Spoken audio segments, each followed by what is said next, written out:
Hi, this is Chris Cooper. And Marianne Leone. And you're watching Life Minute TV. Oscar-winning actor Chris Cooper and his wife, actress and screenwriter Marianne Leone Cooper, have collaborated on a short film called Nuts that premiered at the Tribeca Film Festival this week. We caught up with a talented duo from their home set in Massachusetts to hear all about it.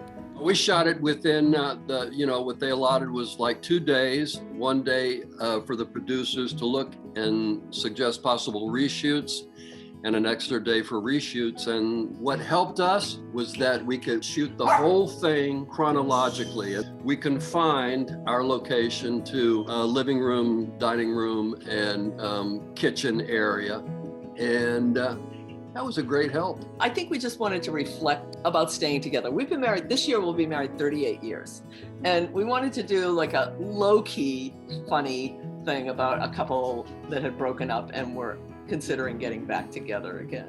I'd say of my whole career, this is about the closest to me playing me as Right, and I really do have a little misophonia, but not as bad as this person, but yeah.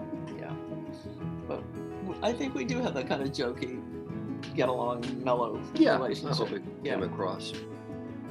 We went to Tribeca Film Festival. We just got back 2 days ago. Got to see 4 vignettes, and my God, it was pretty impressive. Yeah. I was very impressed with what these folks pulled off. And I was there a few years ago. You were working, but we did a documentary honoring our beloved acting teacher, Wynn Hanman, who founded the American Place Theater. It's called It Takes a Lunatic, and it was a wonderful doc.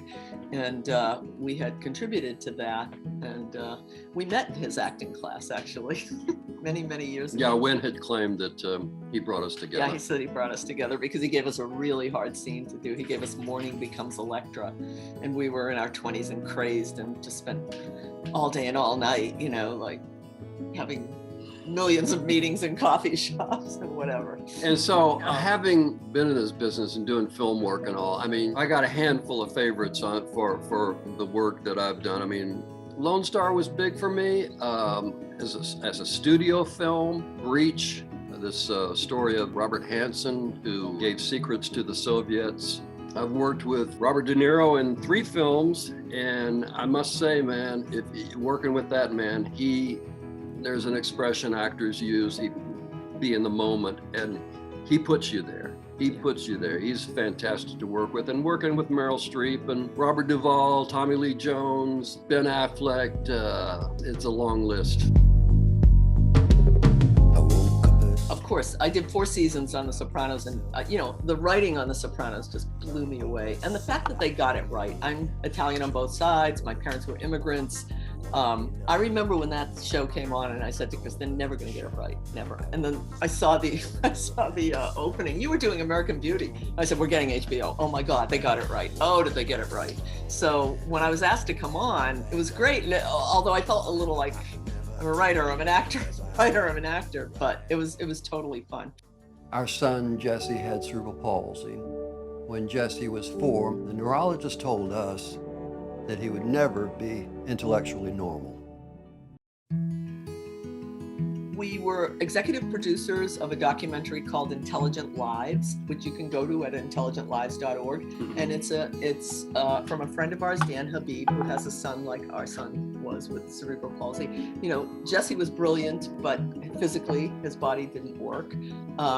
So this is about how testing can marginalize people with disabilities, and it marginalizes also immigrants. Our energies with disability we keep it more local in Massachusetts, right. And that keeps us kind of busy enough. Right. And Federation for Children with Special Needs locally here, we work closely with. We have an advocacy fund in Jesse's name, the Jesse Advocacy Fund, and we're bonded by our love for our son, who is no longer with us, but it was such. When something that devastating happens, you either get really together or you don't make it. I get it because it's so earth-shattering. And I just finished my 3rd book, which is called Pod Dog Epiphany, and it's about rescue dogs, mutual healing, and grief, which I think probably resonates to a lot of people right now.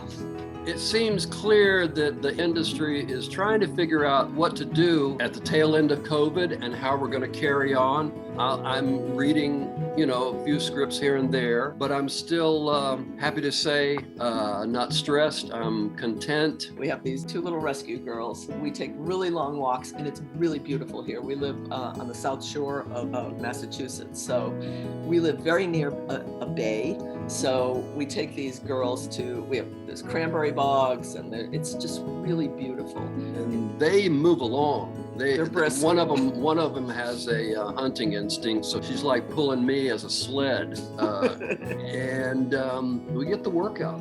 I can keep myself busy every day finding something to do around here or the yard. We're very lucky to be living where we live, and we'll see what happens down the road. To hear more of this interview, visit our podcast, Life Minute TV, on iTunes and all streaming podcast platforms.